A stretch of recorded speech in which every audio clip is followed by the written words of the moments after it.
अस्सलामु अलैकुम वरहमतुल्लाह। मुअज़्ज़िज़ सामईन व नाज़रीन, नौके क़लम के इस ऑडियो पॉडकास्ट में आपका इस्तक़बाल है। समात फ़रमाएँ एक कहानी बउनवान क़ज़ा व क़द्र, तहरीर अस्क़लम, अलिफ़ आजिज़ एजाज़। बड़ी मुद्दत के बाद आज तमाम दोस्त एक साथ मिलकर खुशगप्पियाँ कर रहे थे।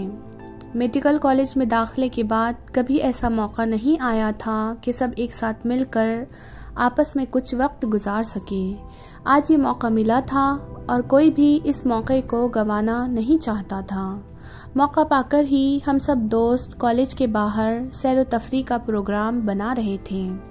सबके चेहरों पर मुस्कुराहट थी कि अचानक एक तेज़ रफ्तार गाड़ी ने आकर हाशिम को टक्कर मार दी। ये मंजर देखकर सब हक्का बक्का रह गए। टक्कर लगते ही हाशिम ज़मीन पर गिर गया। ज़मीन पर गिरने की वजह से उसका सर फट गया और चेहरा खून आलूद हो गया। यकायक वो अपना पेट पकड़कर ज़ोर ज़ोर से चीख रहा था। सर की चोट तो जाहिर थी, लेकिन उसकी हालत से अंदाज़ा हो रहा था कि उसको कोई अंदरूनी चोट भी लगी है। हाशिम मेरा जिगरी यार है और उसकी ये हालत देखकर मुझ पर सख्ता तारी हो गया। किसी दोस्त ने जल्दी से एम्बुलेंस मंगवा ली और हम सब हाशिम को लेकर अस्पताल पहुंच गए। हमने रास्ते में हाशिम को जगाए रखने की बहुत कोशिश की, लेकिन अस्पताल तक पहुंचते पहुंचते उसने अपनी आंखें बंद कर ली और बेहोश हो गया था।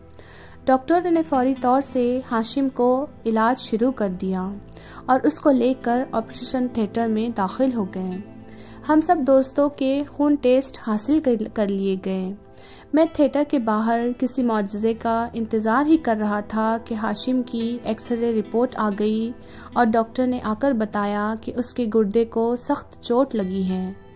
उसमें से खून रिस रहा है। अगर फौरी तौर पर उसका गुर्दा ना निकाला गया तो उसकी जान को ख़तरा लाहक हो सकता है। ये सब सुनकर मुझ पर जैसे क़यामत टूट पड़ी। मैं कुछ समझ ही नहीं पा रहा था कि क्या करूं। डॉक्टर ने बताया, मैं आपसे फ़ैसला लेने आया हूं। हमारे पास वक्त बहुत कम है। आपको जल्दी फ़ैसला लेकर उन कागज़ात पर दस्तखत करने होंगे। डॉक्टर की बात मानने के अलावा मेरे पास कोई चारा भी न था और हाशिम की जान बचाने के लिए मैंने दस्तखत कर दिए। हाशिम का ऑपरेशन शुरू किया गया और उसके गुर्दे को निकालकर लेबॉर्ट्री में टेस्ट के लिए भेज दिया गया। हाशिम को जब होश आ गया और उसने ये गमनाक खबर सुनी तो उसको बहुत धचका लगा। उसको लग रहा था कि ज़िंदगी ने बहुत बुरा खेल खेला और उसके साथ नाइंसाफ़ी कर दी। वो बहुत ज़्यादा उदास हो गया। मैं उसको दिलासा देता रहा, मगर उस पर मेरे दिलासों का कुछ असर नहीं हो रहा था। 2-3 दिन गुजर गए। हाशिम अभी भी अस्पताल के बेड पर ही पड़ा हुआ था और काफ़ी उदास भी था कि वो डॉक्टर जिसने हाशिम का ऑपरेशन किया था, उसने मुस्कुराते हुए आकर हाशिम को मुबारकबाद दी और उससे कहने लगा कि बेटा, क्या तुमने कभी क़ज़ा व क़द्र के बारे में कुछ सुना है? हाशिम कहने लगा, सर ये बात तो ठीक है कि हम क़ज़ा व क़द्र पर यकीन रखते हैं, लेकिन मेरा जो नुकसान हो गया उसकी भरपाई तो नहीं हो सकती ना। आपको नहीं लगता मेरा कुछ ज़्यादा ही नुकसान हो चुका है? डॉक्टर कहने लगा, बेटा, मैंने भी तुम्हारी तरह क़ज़ा व क़द्र के बारे में सुन रखा था, मगर जब हमने तुम्हारा मामला देखा तो मुझे क़ज़ा व क़द्र पर और ज़्यादा यकीन हो गया है। उसने हाशिम को बताया कि जब हमने तुम्हारा गुर्दा निकाला तो लेबॉर्ट्री में उसे टेस्ट के लिए भिजवाया। जब उसे टेस्ट किया गया तो मालूम हुआ कि उसके गुर्दे में कैंसर का आगाज़ हो चुका है। मेडिकल साइंस में इस किस्म के कैंसर का इल्म काफ़ी अरसे के बाद होता है। उस वक्त इलाज नामुमकिन होता है और मरीज़ की मौत वाक़ई हो जाती है। तुम बहुत खुशनसीब हो कि गुर्दे के कैंसर का बिल्कुल इब्तिदाई स्टेज पर इल्म हो गया और तुम्हें कैंसर ज़दा गुर्दे से निजात मिल गई।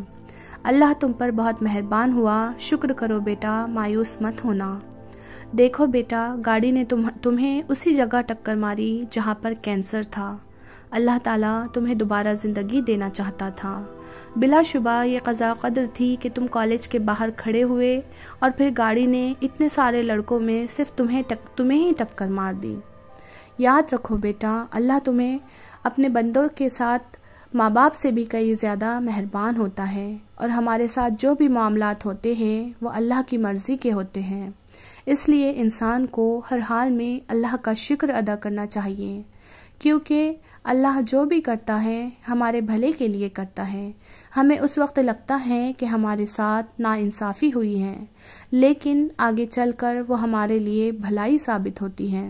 इसीलिए हमें हर हाल में अल्लाह का शुक्र अदा करते रहना चाहिए। बेटा, तुम्हें भी ये नई ज़िंदगी मुबारक हो। शुक्रिया। नो के कलम, कश्मीर।